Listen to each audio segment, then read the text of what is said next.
As kids start to head back to school, it's important for them to be at their best physically and emotionally every day.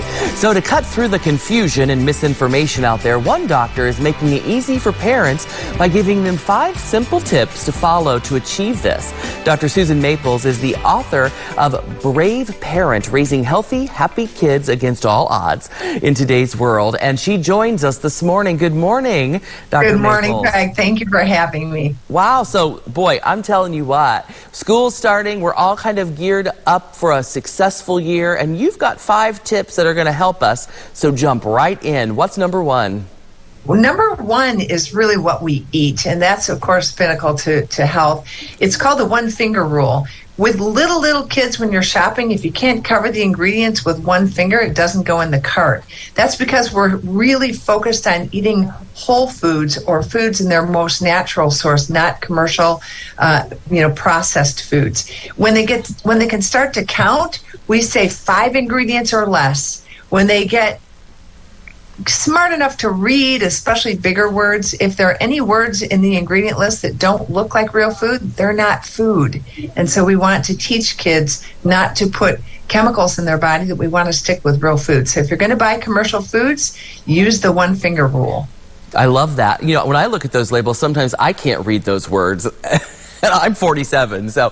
Yes, I remember my son, when we were little, just Googling like the ingredients, going, Mom, can you believe there's Teflon in this food? Like, it's pretty scary sometimes. Okay, you're killing me with this next one, I have to admit. Eliminate all sugary beverages. Yes, that's because we consume 22 to 40 teaspoons of sugar per person in the United States.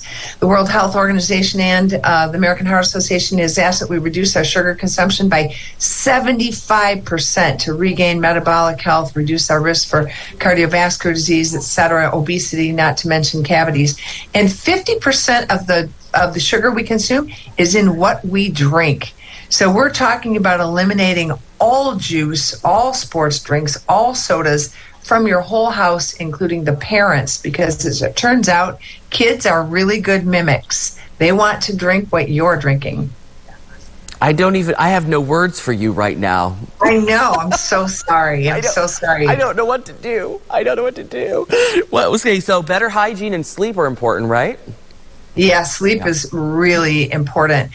Sleep is where we restore every cell in our body and where our neurons are restored and where we feel refreshed. And without it, we suffer so badly. Back in my day, we used to say, sleep's overrated, we'll sleep when we die. Not so much. Now we say we'll sleep when we die, and we surely will die sooner if we don't sleep.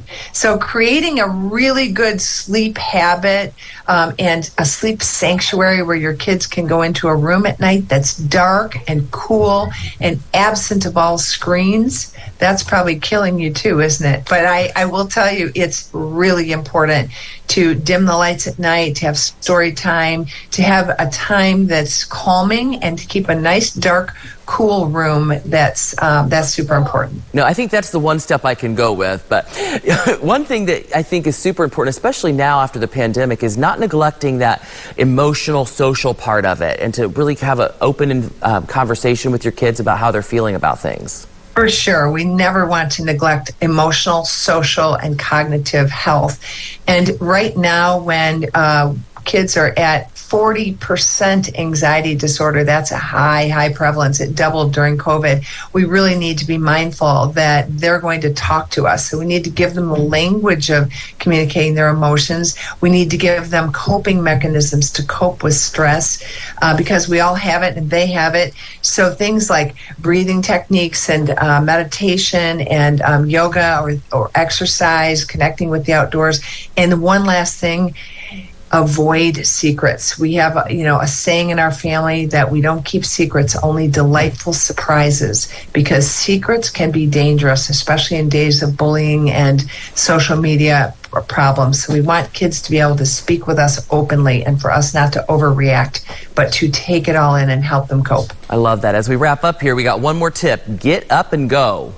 Yes, daily exercise. I think in our culture we rely a lot on organized sports, but we want to make sure that there's a daily thirst for moving our bodies and that carries on for a lifetime. So we need to set good examples and move with them. Doesn't matter if it's a dance party in your living room or walking or riding bikes, hiking, spending your Christmas budget on a kayak and moving it to the river. So we're doing something as a family. But the way we foster it is to walk the talk and exercise with them and let them know how important it is for daily activity. I love that, Doc. Thank you so much, Doctor, for being with us. I think those are tips for all ages. Check out her book, Brave Parent. For more information, you can visit beabraveparent.com, or you can find Susan Maples DDS on Facebook.